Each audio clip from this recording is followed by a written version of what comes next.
की जय। प्रमुख स्वामी महाराज की जय। महंत स्वामी महाराज की जय। गढ़ड़ा प्रथम का पहला वचनामृत अखंड वृत्ति, भगवान के स्वरूप में मन की अखंड वृत्ति। तो हमने पिछले रविवार को भी जो रवि सभा हुई हिंदी दिल्ली से जो होती है, तो उसमें भी बहुत अद्भुत हमने अखंड वृत्ति के ऊपर दो प्रसंग, गोपियों का और शबरीबाई का, हम सब ने सुना ही होगा कि शबरीबाई किस प्रकार उन्होंने अपनी वृत्ति, अखंड वृत्ति, स्मृति गुरु के उसमें लगा दी थी कि उनके गुरु मातंग ऋषि, उन्होंने जब उनसे कह दिया था कि श्री राम पधारेंगे आपकी झोपड़ी में, उसके बाद मातंग ऋषि तो धाम में चले गए थे, लेकिन कई सालों के बाद जब भगवान राम उनके झोपड़ी में आते हैं तब शबरीबाई बेर खिलाती है। ये प्रसंग तो हम सब जानते हैं, लेकिन उसके बाद शबरीबाई श्री राम से कहती है कि चलो अब मैं आपको अपना वन पूरा घुमाती हूँ, और फिर वहां अपने गुरु के आश्रम में भी लेकर जाती है भगवान राम से, और उनका इतना उत्साह, और भगवान से कहती है कि देखो भगवान, मेरे गुरु यहाँ पर यज्ञ किया करते थे, मेरे गुरु यहाँ पर स्नान करते थे, मेरे गुरु यहाँ पर वस्त्र अपने धोकर सुखाते थे। अब वस्त्र सुखाने वाली जगह तो कैसी होती है, एकदम सादी सिंपल सी जगह होती है, लेकिन फिर भी कितना उत्साह शबरीबाई को, और किस तरह उन्होंने अपनी वृत्ति गुरु की हर एक प्रासादिक वस्तुओं के साथ जोड़कर अपनी वृत्ति गुरु में लगा दी थी। यह प्रसंग बहुत अद्भुत था, इसका वर्णन स्वामी ने बहुत अच्छा किया था रवि सभा में। तो यह अखंड वृत्ति हमें रखनी है। अब इसी वचनामृत में आज हम आखिरी सवाल तक पहुंच गए हैं फाइनली, और यहाँ पर हरजी ठक्कर ने प्रश्न किया कि कोई हरिभक्त है जो सालों से सत्संग, बहुत दिन से सत्संग करते हैं, फिर भी अपनी देह और उसके संबंधी में जितनी दृढ़ प्रीति है उतनी दृढ़ प्रीति उसे सत्संग में नहीं होती, तो इसका क्या कारण है। देह और देह के संबंधी, जैसे हम और हमारे सगे संबंधी, माँ पिता, भाई बहन, पति पिता, पुत्र पुत्री, तो ये सब संबंधी में हमें जैसी प्रीति है वैसी सत्संग और सत्संगी से नहीं होती। इसका क्या कारण है, ऐसा हरजी ठक्कर को प्रश्न उठा। तो इसके पीछे भी एक इतिहास प्रसंग है जो हमने पहले भी वैराग्य के वचनामृत में सुना था कि पांचुबा की बेटी 5 साल की हीरूबा धाम में जाती है, और तब महाराज को दरबार में, महाराज तो दादा खाचर के दरबार में ही रहते थे, और वहां पर पूरा शोक का वातावरण हो गया था क्योंकि ये 5 साल की बेटी धाम में गई थी। और इसी शोक के चक्कर में भगवान स्वामीनारायण को भी थाल में दलिया, सिर्फ दलिया भगवान को धराया जाता है। तो श्रीजी महाराज ने पूछा कि आज ऐसा थाल क्यों आया है।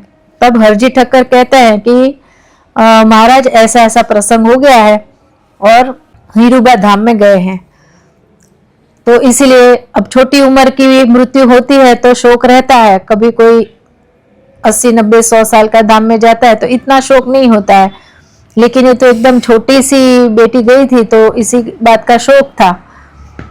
तो महाराज ने फिर सभा बुलवाई और फिर सब सभा में बैठे थे। तब महाराज ने कहा कि हरजी ठक्कर, यह जो हीरूबा धाम में गए हैं तो उसका आपको शोक हो रहा है। तो हरजी ठक्कर ने कहा कि नहीं महाराज, मुझे तो नहीं हो रहा है। तो महाराज ने कहा फिर कि वो हीरूबा थे ना, वह आपकी माता जानबाई थे। जब नीलकंठ वाणी के रूप में हम उनके घर गए थे तब उन्हें हमसे दृढ़ प्रीति हो गई थी, और उस वक्त उनका संकल्प था कि हमें भोजन कराना है, लेकिन हमको थोड़ी घाई थी, जल्दी थी, तो हम वहां रुके नहीं, उनका संकल्प पूरा हुआ नहीं भोजन लेने का। इसी संकल्प की वजह से उनका दूसरा यह जन्म हुआ, मतलब तभी नहीं भोजन करा पाए, फिर वो धाम में गए, फिर यहाँ पर हीरूबा के रूप में जन्म धारण किया और हमें थाल बनाकर खिलाया, और अभी वो धाम में चले गए। तो आपकी तो माता जी थी वो, तो आपको ज्यादा शौक होना चाहिए, लेकिन आपको तो नहीं हो रहा है। तब हर्षी ठक्कर एकदम सोच में पड़ जाते हैं और तभी यह प्रश्न वह श्रीजी महाराज से करते हैं कि ये कितनी अजीब बात है कि हमारे देह के संबंधी में हमको इतनी प्रीति है, लेकिन हमें भगवान के भक्त सत्संग और सत्संगी में ऐसी प्रीति क्यों नहीं होती है। तो यहाँ हम सत्संग और सत्संगी, इसमें हम सत्संग का अर्थ विस्तृत रूप से जानेंगे कि सत्संग मतलब सत्पुरुष। भगवान और संत ने वैसे तो 4 प्रकार के अर्थ किए हैं सत्संग के, कि सत ऐसी जो आत्मा, सत ऐसे परमात्मा, सत ऐसे शास्त्र और सत ऐसे जो सत्पुरुष। तो ये 4 का संग यानी सत्संग। तो यहाँ श्री जी महाराज बता रहे हैं कि सत्पुरुष में ऐसी गाढ़ प्रीति क्यों नहीं होती है। यहाँ सत्संग का अर्थ सत्पुरुष के रूप में श्री जी महाराज बात कर रहे हैं। जब श्री जी महाराज हयात थे तब ये बात उनके लिए लागू पड़ती है, और आज श्री जी महाराज नहीं है तो सत्पुरुष की आत्मान साई महाराज है तो उनके लिए ये अप्लाई बात होती है। तो प्रथम के 44वें वचनामृत में सत्पुरुष का प्रसंग करने की बात आती है। तब सोमला खाचर को श्री जी महाराज कहते हैं कि आप सब प्रसंग तो करते हो हमारा, लेकिन आधा हमारा करते हो और आधा जगत का करते हो, इसीलिए गाढ़ प्रीति नहीं होती है भगवान में, सत्संग में और सत्संगी में, क्योंकि आधे आधे में बटे हुए हैं हम। तो सत्संग मतलब सत्पुरुष, यह हम 2 वचनामृत के आधार को लेकर समझेंगे कि श्री जी महाराज ने के मन में सत्संग मतलब सत्पुरुष है, यह दिखा रहे हैं कि मध्य का 54 वचनामृत है। हम पेज खोल सकते हैं 483। अब यहाँ श्री जी महाराज कहते हैं कि श्रीमद् भागवत के 11 स्कंद के 12वें अध्याय में, 12वें अध्याय के पहला और दूसरा श्लोक है भागवत का 11 स्कंद का। वहां श्री कृष्ण भगवान ने उद्धव जी से कहा है कि अष्टांग योग, सांख्य, तप, त्याग, तीर्थ, व्रत, यज्ञ और दानादिक साधनों से मैं इतना वश में नहीं होता जितना कि सत्संग द्वारा वश में हो जाता हूं। अब यहाँ पर यह बात श्री जी महाराज ने कही, फिर आगे कहते हैं श्री जी महाराज नेक्स्ट पैराग्राफ में कि जैसे भगवान के संत के साथ ही आत्मबुद्धि है, उसी ने सत्संग को सबसे अधिक कल्याणकारी जान लिया है। देखो यहाँ पर महाराज ने क्या बताया कि सत्संग यानी सत्पुरुष, संत, गुणातीत संत की यहाँ पर बात है, अक्षर ब्रह्म गुणातीत सत्पुरुष की यहाँ पर बात है, और उनके साथ आत्मबुद्धि गाढ़ प्रीति है, उसी ने सत्संग को सबसे अधिक कल्याणकारी जान लिया है। यह बात यहाँ वचनामृत में महाराज ने कही। तो हमें यहाँ अंतर्दृष्टि होनी चाहिए कि हम अपने आप से यह प्रश्न भी पूछ सकते हैं कि क्या हमें ऐसी आत्मबुद्धि, ऐसे सत्पुरुष हमें मिल गए हैं। अब तो ढूंढना भी खत्म हो गया है, लेकिन ऐसी आत्मबुद्धि प्रीति हमें हुई है या करनी है, तो कैसे करनी है ये उपाय भी हम वचनामृत में से ही ढूंढेंगे। तो यह वचनामृत है और दूसरा अंत्य का दूसरा वचनामृत है, तो उसमें भी 570 पेज नंबर है। तो इस वचनामृत में भी श्री जी महाराज ने इसी 11 स्कंद का ही आधार लिया है और इसी श्लोक का भी आधार लिया है, पहला और दूसरा श्लोक, और इसके आधार से श्री जी महाराज बात कर रहे हैं कि दूसरा पैराग्राफ है कि वास्तव में यह सत्संग समस्त साधनों के फल रूप है। देखो हमने पहले जितने भी साधन किए हैं, हमें तो याद भी नहीं है कि हमने क्या क्या साधन किए हैं, खाली इसी जन्म के हमें थोड़े बहुत कुछ याद होंगे, लेकिन पिछले जन्मों में भी हमने बहुत सारे साधन किए हैं, तब जाकर हमको यह प्रगट अक्षर ब्रह्म सत्पुरुष की प्राप्ति हुई है। तो यह समस्त साधनों का फल यही है। हम कुछ भी करते हैं, व्रत करते हैं, दान करते हैं या यज्ञ करते हैं, तो यह सारे कर्मों का फल, अगर हमको ऐसा लगता है कि इस लोक का हमारा हो गया, चलो भाई एडमिशन अच्छी कॉलेज में चाहिए तो हम ये पूजा करेंगे, ये व्रत करेंगे, ये दान करेंगे तो यह फल हमको मिल गया। लेकिन वह एक नहीं है। यह सारे जो हम साधन करते हैं वो समस्त साधनों के फल रूप हमको यह सत्संग मिलता है, प्रगट का सत्संग मिलता है। और श्री कृष्ण भगवान फिर उद्धव जी के समक्ष इसी वचनामृत के आधार से कहते हैं कि जितना सत्संग द्वारा मैं वश हो जाता हूँ उतना और किसी साधन से नहीं होता। इसलिए हमें ऐसा लगता है कि पूर्व जन्म का संस्कार भी सत्पुरुष के संबंध से ही हुआ होगा, और आज भी जिसे अच्छे संस्कार मिलते हैं वे भी सत्पुरुष के सानिध्य से ही प्राप्त होते हैं। किंतु ऐसे सत्पुरुष का सत्संग प्राप्त होने पर भी जिसको यथार्थ समझ में नहीं आता है, मतलब समझ नहीं बैठती, उसे अतिशय मंद बुद्धि वाला समझना। मतलब यहाँ अर्जी ठक्कर ने कहा क्यों ऐसी प्रीति नहीं होती है, तो क्यों, क्योंकि उसकी मंद श्रद्धा है, मंद बुद्धि है, उसकी बुद्धि में यह बात बैठती नहीं है कि मेरे अंदर जो संस्कार है अभी जो आ रहे हैं वो भी सत्पुरुष के संयोग से आ रहे हैं, और पहले भी जो कोई संस्कार थे अच्छे तभी तो यहाँ पर जन्म लिया यह मृत्यु लोक में, तो उसके संस्कार का कारण भी सत्पुरुष है। तो ये कितनी बड़ी बात है, यह हमें अभी समझ में आता है जब यह वचनामृत के आधार से हम समझते हैं।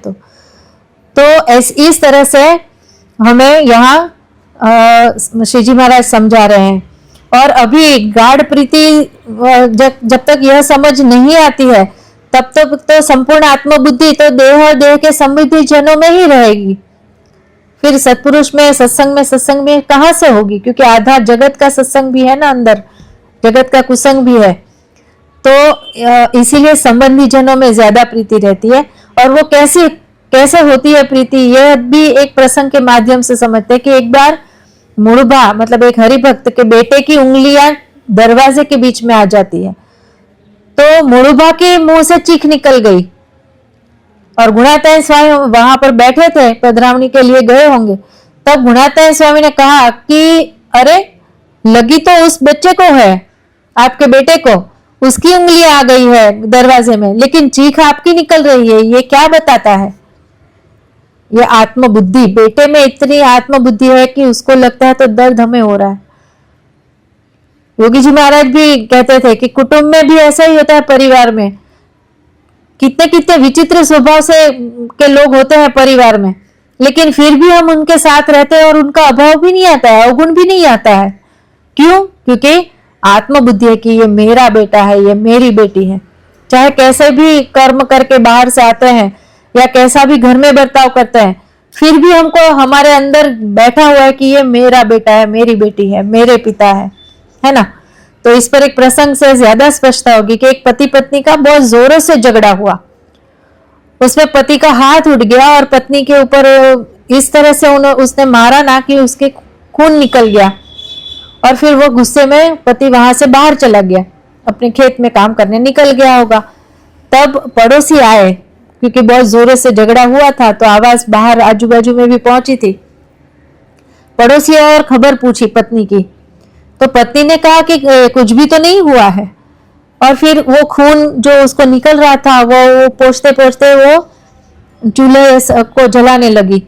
तो वो पड़ोसन ने पूछा कि अरे तुझे इतनी लगी है और अभी ये तू क्या काम करने लगी? तो कहती है कि अरे अभी खेत पर गया है वो, अभी थोड़ी देर में वापस आ जाएगा, तो उसके लिए खाना तो बनाना पड़ेगा ना, तो उसके लिए खाना रोटी बनाने ही बैठ रही हूँ। अब देखो अभी तो इतना बड़ा झगड़ा हुआ है, और दूसरे ही पल पति का भी चिंता भी हो रही है कि अभी वो आएगा, उसको खाना खिलाना है।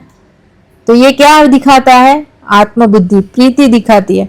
ऐसे ही ऐसी प्रीति अगर हमको सत्पुरुष के साथ हो जाए तो हमारा बेड़ा पार। सत्पुरुष कोई भी क्रिया करे उसमें हमको कभी अवगुण ना आए। तो पहला प्रश्न तो हमें यही आएगा कि भाई क्यों ऐसी प्रीति करनी है, ऐसी आत्मबुद्धि क्यों करनी है?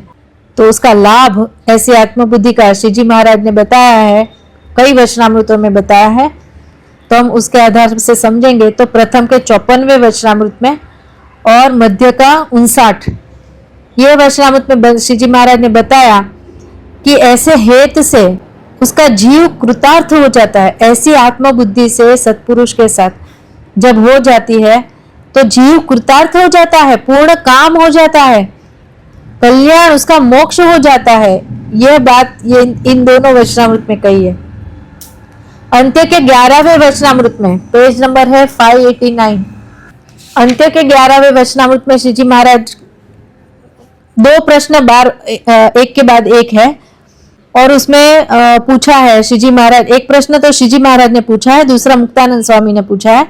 श्री जी महाराज पूछ रहे हैं कि कैसी भी विपरीत देशकाल आए, कठिन देशकाल आए, तो भी सत्संग में से कभी पीछे ना हटे। ऐसी कौन सी समझ है? क्योंकि देशकाल तो कभी भी विपरीत आ सकता है, उसका तो कोई फिक्स तो होता नहीं है। कभी भी कोई भी विकट परिस्थिति, कोई भी विकट संजोग आकर खड़े रह जाते हैं, तब वह पीछे हट ना करे सत्संग से।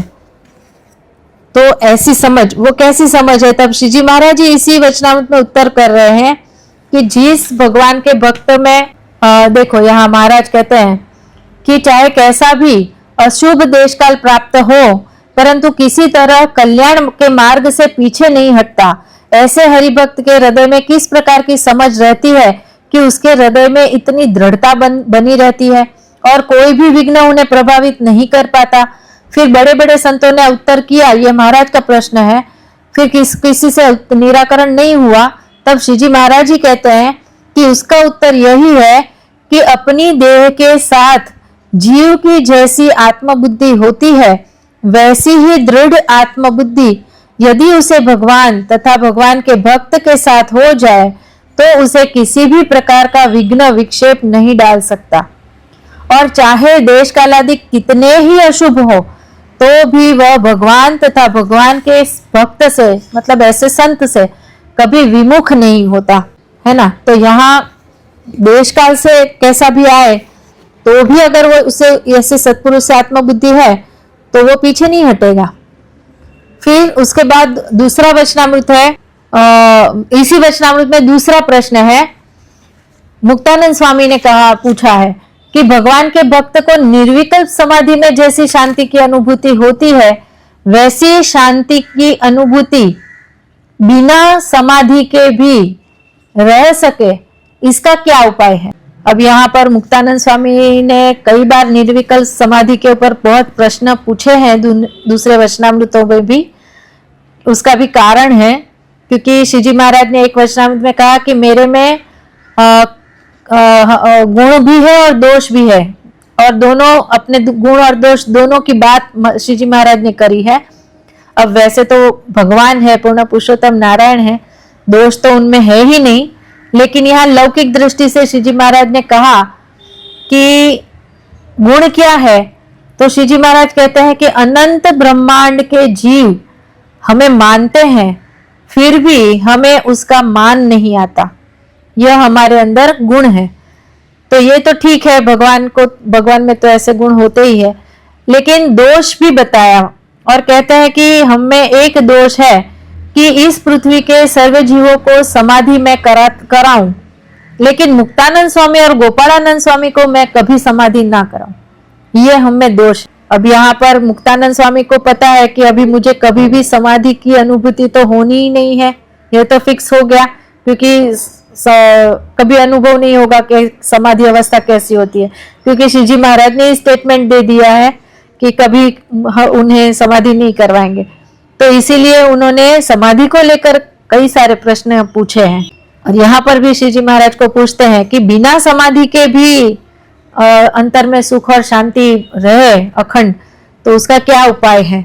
और तब श्री जी महाराज कहते हैं कि अपनी देह के प्रति जैसी आत्मबुद्धि और दृढ़ प्रीति रहती है, वैसे ही यदि भगवान और उनके भक्त में आत्मबुद्धि और दृढ़ प्रीति रहे तो जैसी शांति निर्विकल्प समाधि में रहती है, वैसी ही बिना समाधि के भी सदैव रह सकती है। यही इसका उत्तर है। कितने अद्भुत, ऐसा लगता है जाने खजाना मिल रहा है। यह सारे वचनामृत के संदर्भ से जब ये बात समझ रहे हैं ना, तब कि खजाना मिल गया है हमें। गुणातीतानंद स्वामी ने भी कहा है कि यह सत्संग है वह करना बहुत कठिन है और कोई करता है तो उसे संभालना कठिन है। तो कौन इस सत्संग को संभाल सकता है, संभाल के रख सकता है?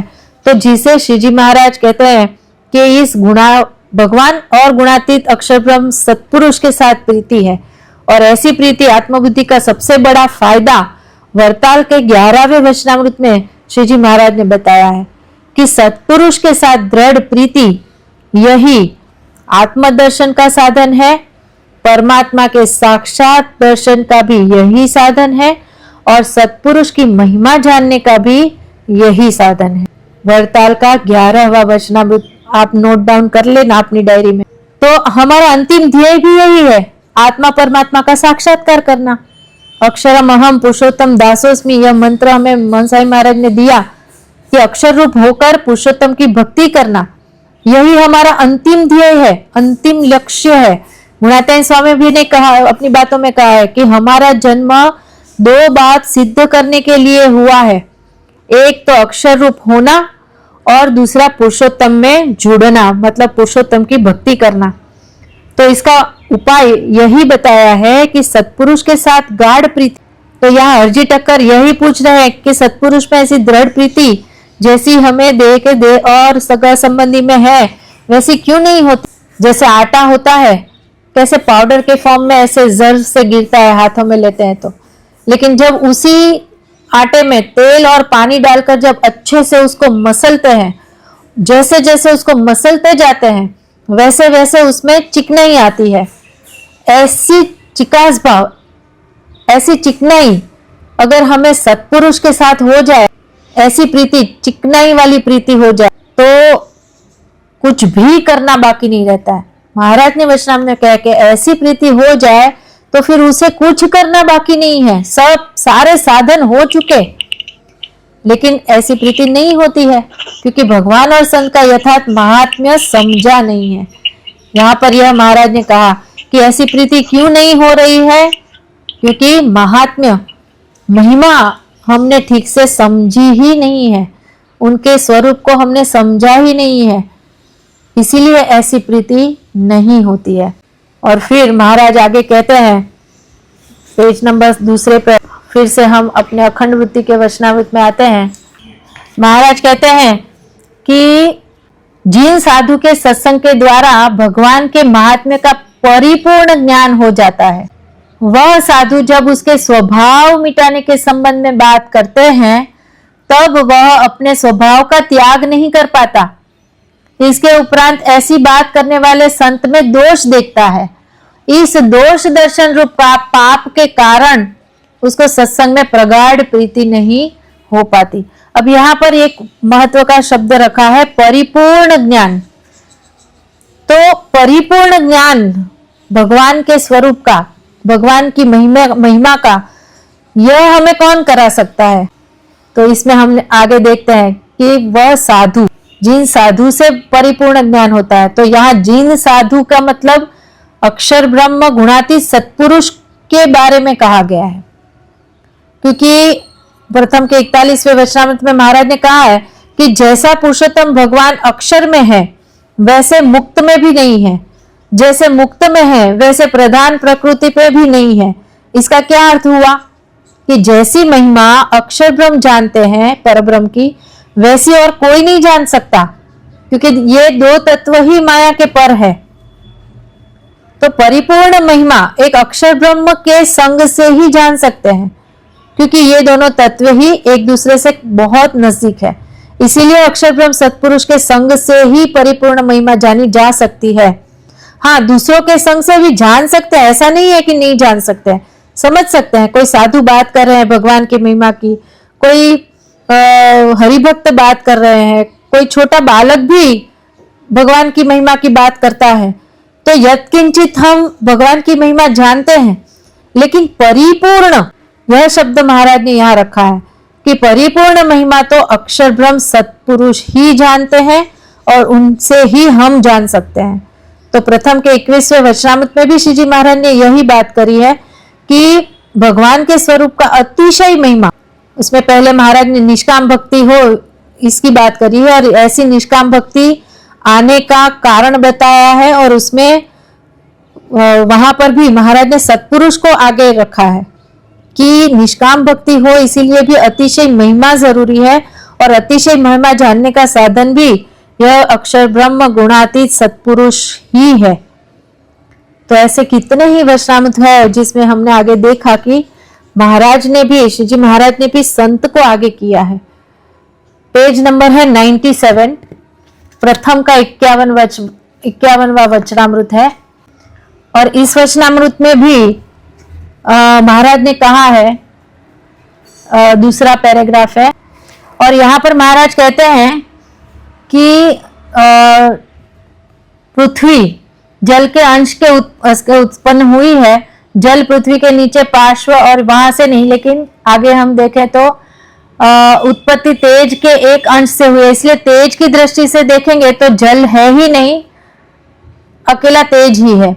जब तेज भी वायु के अंश के से उत्पन्न हुआ है, इसलिए वायु की दृष्टि से देखेंगे तो तेज है ही नहीं, किंतु एकमात्र वायु ही है। वस्तुतः वायु भी आकाश के एक अंश है। ऐसे उत्तरोत्तर महाराज वायु, आकाश, उसके बाद अहंकार, महत तत्व, है ना, आप आगे आगे पढ़ते जाएंगे तो महत तत्व, फिर प्रधान, प्रकृति, फिर अक्षर, फिर पुरुषोत्तम तक लेके गए हैं।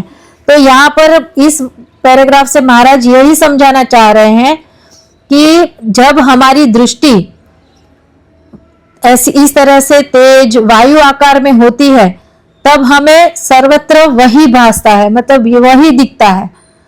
फिर जब हमारी दृष्टि अक्षर रूप होती है तो हमको हर जगह हर कोई ब्रह्म में ही दिखता है, अक्षर दिखता है। फिर आगे कहता है कि जब पुरुषोत्तम आकार हमारी दृष्टि हो जाती है, तब हमें हर जगह पुरुषोत्तम ही दिखते हैं।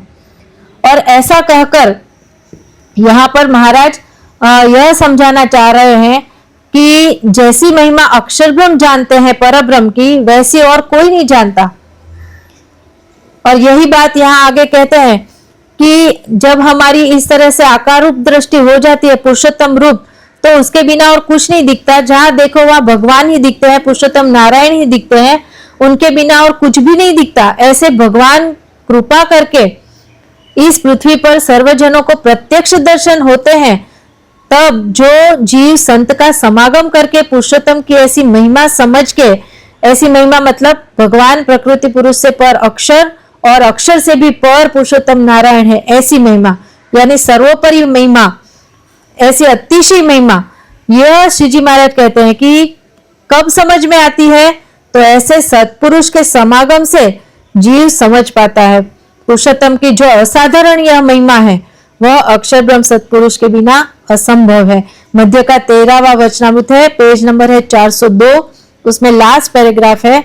उसमें भी श्री जी महाराज ने यही कहा है कि जो तेज की बात करी है कि तेज है, और वहां उसमें पुरुषोत्तम की मूर्ति है, नारायण की, और पूरा मूर्ति का वर्णन है। और यह सब वर्णन करने के बाद श्री जी महाराज कहते हैं कि भगवत स्वरूप यानी भगवान के स्वरूप संबंधी ऐसी जो बातें हैं, वह शास्त्रों से भी अपने आप समझ में नहीं आती।